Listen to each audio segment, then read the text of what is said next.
Hello दोस्तों, नमस्कार। आप साथियों का स्वागत है आपके अपने यूट्यूब चैनल एक्सेस एकेडमी पर। 12,460 शिक्षक भर्ती मामले में धमाकेदार खबर निकलकर सामने आ रही है, जहां पर 461 याचियों की नियुक्ति को लेकर के शासन के उप सचिव का सचिव बेसिक शिक्षा परिषद को एक पत्र जारी कर दिया गया है। क्या है खबर, इसके बारे में जानेंगे विस्तार से। उससे पहले आप सभी से निवेदन है कि वीडियो को लाइक करें, दोस्तों में शेयर करें। जितने भाई बहन चैनल पर पहली बार विजिट कर रहे हैं तो चैनल से जुड़ जाएं, क्योंकि आगे 12,460 शिक्षक भर्ती की जो भी अपडेट होगी आपको चैनल के माध्यम से उसके बारे में सही और सटीक जानकारी डिस्कस की जाएगी। तो आइए दोस्तों, शुरू करते हैं आज की धमाकेदार अपडेट का यह वीडियो। साथियों, जैसा कि आप सभी लोग जानते हैं, 12,460 शिक्षक भर्ती मामला सुप्रीम कोर्ट में विचाराधीन है और सुप्रीम कोर्ट में पिछली सुनवाई के लिए जो केस लिस्टेड हुआ था वो 6 फरवरी को लिस्टेड हुआ था, लेकिन उस दिन भी केस की सुनवाई नहीं हो पाई थी। उसके बाद से केस सुनवाई के लिए लिस्टेड नहीं हुआ है सुप्रीम कोर्ट में, और ना ही काज लिस्ट किसी भी प्रकार की सुप्रीम कोर्ट से निकल कर आई है, और ना ही कोई डायरेक्शन सुप्रीम कोर्ट की तरफ से जारी किया गया है। और इस बीच आप सभी लोग जानते हैं कि 12,460 शिक्षक भर्ती में जो भी रिक्त पद हैं उन पर नियुक्ति को लेकर के याची लाभ लेने वाले लोगों की तरफ से अपना प्रयास किया जा रहा है। जो भी वो कर सकते हैं अपना 100% एफर्ट लगा रहे हैं। वहीं जो रिक्त पदों पर थर्ड काउंसलिंग का इंतजार कर रहे हैं वो केवल और केवल सरकार, बेसिक शिक्षा विभाग और सुप्रीम कोर्ट के आदेश के सहारे बैठे हुए हैं। उन्होंने पैरवी नहीं की है। जो यह लेटर उप सचिव शासन की तरफ से सचिव बेसिक शिक्षा परिषद को जारी किया गया है, यह याची लाभ लेने वाले अभ्यर्थियों की जो है एड़ी से चोटी के एफर्ट का ही परिणाम है। जानते हैं इस लेटर के बारे में। क्या 461 याचियों को लाभ देकर के भर्ती का रफा दफा किया जाएगा, या सुप्रीम कोर्ट से ही चीजें डिसाइड होने के बाद भर्ती में आगे कुछ होगा? सारी चीजें बिल्कुल क्लियर हो जाएंगी इस लेटर को समझने के बाद में। तो दोस्तों, यहां पर आप सभी लोग सबसे पहले देखेंगे कि ये ऑफिशियल लेटर जो है वो जारी किया गया है। प्रेषक है आनंद कुमार सिंह, उप सचिव उत्तर प्रदेश शासन।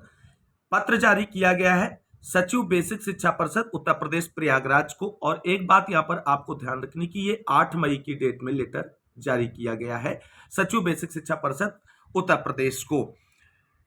क्या यहां पर विषय है उस पर बात करते हैं। तो विषय है माननीय उच्चतम न्यायालय। यहां पर ध्यान देना आप सभी लोग कि विषय को बहुत ध्यान से समझने की जरूरत है। माननीय उच्चतम न्यायालय नई दिल्ली में योजित सिविल अपील नंबर 004149/2024 विशेष अनुज्ञा याचिका संख्या 28/154/2023, अवमानना याचिका संख्या 000269/2025, डायरी नंबर 37,633/2024, अर्चना राय बनाम डॉक्टर M.K. सन्मुगा सुंदरम, प्रमुख सचिव बेसिक शिक्षा व अन्य के संबंध में। यानी जो याचिकाएं सुप्रीम कोर्ट में हैं, खास करके अर्चना राय वाली और उससे जुड़ी हुई जो अवमानना याचिका है, उससे जुड़े हुए मामले को सुप्रीम कोर्ट से डिसाइड कराने के परिप्रेक्ष्य में ये लेटर जारी किया गया है। महोदय, उपर्युक्त विषय अर्चना राय पुत्री श्री शेषनाथ राय, निवासी ग्राम व पोस्ट सुहाव, जनपद बलिया के पत्र छाया प्रति संलग्न का संदर्भ ग्रहण करने का कष्ट करें, जिसके माध्यम से अवगत कराया गया है कि माननीय उच्चतम न्यायालय नई दिल्ली में योजित सिविल अपील नंबर 004149/2024 विशेष अनुज्ञा याचिका संख्या 28/154/2023 में शेष 461 याचियों को लाभ देकर नियुक्ति प्रदान करने का अनुरोध किया गया है। यानी जो सुप्रीम कोर्ट में अर्चना राय वाली याचिका है उसके अंतर्गत 461 जो याची बने हैं उनकी तरफ से सुप्रीम कोर्ट में 461 याचियों को याची लाभ देकर उन्हें नियुक्ति प्रदान करते हुए मामले को शॉर्ट आउट करने का अनुरोध किया गया है। ये चीजें कहां की गई? सुप्रीम कोर्ट के अंदर की गई। ये चीजें आपको समझनी होंगी और सुप्रीम कोर्ट में इनके पक्ष में पैरवी करने के लिए ये याचियों ने लेटर उप सचिव शासन से सचिव बेसिक शिक्षा परिषद को जारी कराया है। आगे यहां पर पूरी डिटेल जानते हैं। अवगत कराना है कि माननीय सर्वोच्च न्यायालय द्वारा दिनांक 8/1/2024 को पारित आदेश को इस स्तर तक considering the post vacation academic session which is now commences from 15 June 2024 we permit these 58-56 persons to join subject to final outcome of these appeals. यानी जिस आदेश के अनुक्रम में ज्वाइन कराने की बात का जो आदेश आया था सुप्रीम कोर्ट से उसको मेंशन किया गया है। तक संशोधित करते हुए 5856 अभ्यर्थियों को माननीय सर्वोच्च न्यायालय द्वारा अपील में अंतिम निर्णय के अधीन नियुक्ति दिए जाने के आदेश पारित किए गए हैं। उक्त के आलोक में शासन के पत्र संख्या, यहाँ पर शासन का पत्र संख्या मेंशन है, 12/6/2024 द्वारा नियम अनुसार अग्रेतर आवश्यक कार्रवाई करनी है तो सचिव उत्तर प्रदेश बेसिक शिक्षा परिषद प्रयागराज को निर्देशित किया गया है। आगे यहां पर देख सकते हैं आप सभी लोग, कहा गया है कि इस संबंध में मुझे यह कहने का निर्देश हुआ है कि माननीय उच्चतम न्यायालय नई दिल्ली में डायरी नंबर 37/633/2024 अर्चना राय बनाम डॉक्टर M.K. षणमुगा सुंदरम प्रमुख सचिव बेसिक शिक्षा व अन्य के संबंध में शासन के पत्र संख्या यहां पर मेंशन किया गया पत्रांक को दिनांक 12/6/2024 के क्रम में नियमानुसार स्व स्तर से आवश्यक कार्रवाई करने का कष्ट करें, यानी अपने स्तर से बेसिक शिक्षा परिषद के सचिव को कार्रवाई करना है। माननीय उच्चतम न्यायालय योजित अवमानना वाद में सुनवाई दिनांक 9/5/2025 को नियत है, अतः प्राथमिकता अपेक्षित है।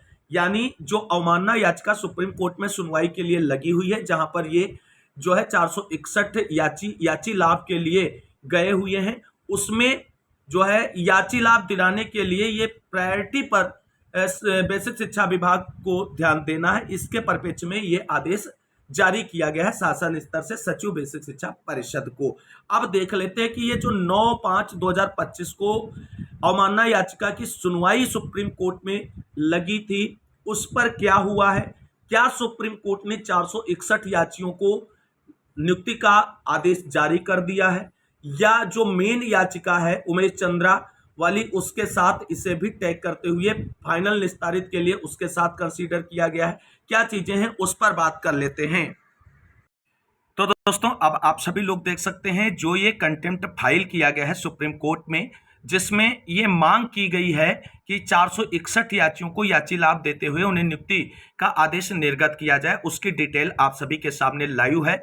और आप सभी लोग यहाँ पर देख सकते हैं Archana Rai versus doctor M.K. Shanmuga Sundaram के अगेंस्ट ये है, ये पूरी डिटेल है। इसमें 9 मई को जो सुनवाई होनी थी उसका कोई डिटेल यहां पर निकलकर सामने नहीं आया है, और अगली सुनवाई यहां पर आप सभी लोग देख सकते हैं कि डेट यहां पर लग चुकी है।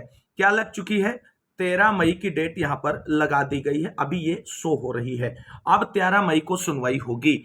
अब सब कुछ यहां पर डिपेंड है बेसिक शिक्षा परिषद उत्तर प्रदेश के सचिव जी पर, क्योंकि सचिव जी को यह पत्र जारी किया गया जहां पर जो 461 याची हैं उनके लिए पैरवी करी जाए सुप्रीम कोर्ट में प्राथमिकता के बिहार पर, और उन्हें याची लाभ दिलाने का प्रयास किया जाए। अब अगर सचिव सर यहां चाहेंगे तो याचियों के लिए पैरवी करेंगे, अगर सचिव सर चाहेंगे तो रिक्त पदों पर थर्ड काउंसलिंग के लिए प्रयास करेंगे। एक यहां पर जो नोट पॉइंट आपको समझने की जरूरत है 1401 contempt of court, civil contempt including suo motu contempt petition appeals या SLPs arising out of civil contempt petitions before the high court, यानी ये हाई कोर्ट के सामने भी रखने के लिए इसमें बातें कही गई हैं।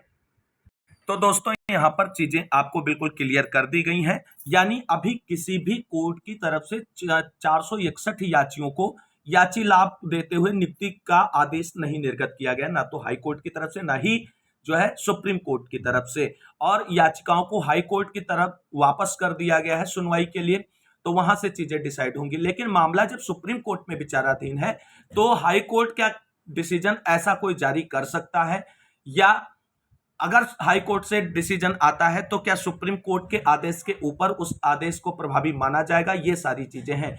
तो कुल मिलाकर के अभी भी इस भर्ती में ऐसा कुछ नहीं हुआ है जो रिक्त पदों पर थर्ड काउंसलिंग ना हो, याची लाभ दिया जाए, ये पैरवी कराने के लिए प्रायोरिटी दी जाए याचियों के फेवर में, इसके लिए आदेश उन्होंने निर्गत कराया है। हाँ, अब यहां पर एक चीज ये इंपॉर्टेंट हो जाती है, जो रिक्त पदों पर थर्ड काउंसलिंग चाहते हैं उन लोगों को भी बेसिक शिक्षा विभाग और शासन स्तर से मिलकर के रिक्त पदों पर थर्ड काउंसलिंग कराने के लिए प्रयास 100% एफर्ट के साथ करना होगा।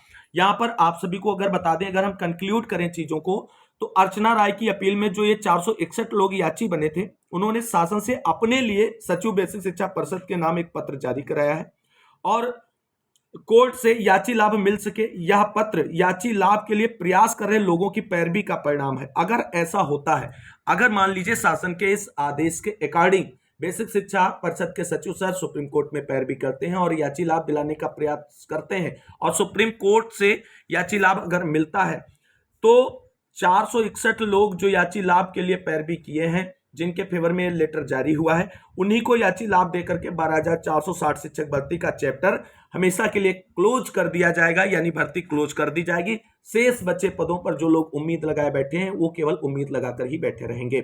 अब इंपॉर्टेंट हो जाता है कि जो भी थर्ड काउंसलिंग के लिए चाहते हैं, उन सभी को एकजुट होकर के एक मंच पर आकर के शासन और बेसिक शिक्षा विभाग और सुप्रीम कोर्ट तक पैरवी करनी होगी, अन्यथा आपके हाथों से चीजें निकल जाएंगी। अभी किसी को याची लाभ ना तो मिला है, ना तो हाई कोर्ट का आदेश है, ना ही सुप्रीम कोर्ट का आदेश है, और हाई कोर्ट से और सुप्रीम कोर्ट से याची लाभ की संभावनाएं बहुत कम है। लेकिन अगर बेसिक शिक्षा विभाग ही अगर प्रयास करेगा याची लाभ के लिए, तो याची लाभ भी कंसीडर हो सकता है सुप्रीम कोर्ट से। तो इस वीडियो को समराइज कर दिया हमने आप सभी के लिए, इस आदेश का मायने क्या था, सारी चीजें समझा दी। उम्मीद करते हैं जानकारी समझ में आई होगी। अगर वीडियो अच्छा लगा तो प्लीज वीडियो को लाइक करें, दोस्तों में शेयर करें और चैनल को सब्सक्राइब कर लें आगे की लेटेस्ट अपडेट के लिए। मिलते हैं एक और नई वीडियो में, तब तक के लिए सभी भाई बहनों को जय हिंद, जय भारत, वंदे मातरम।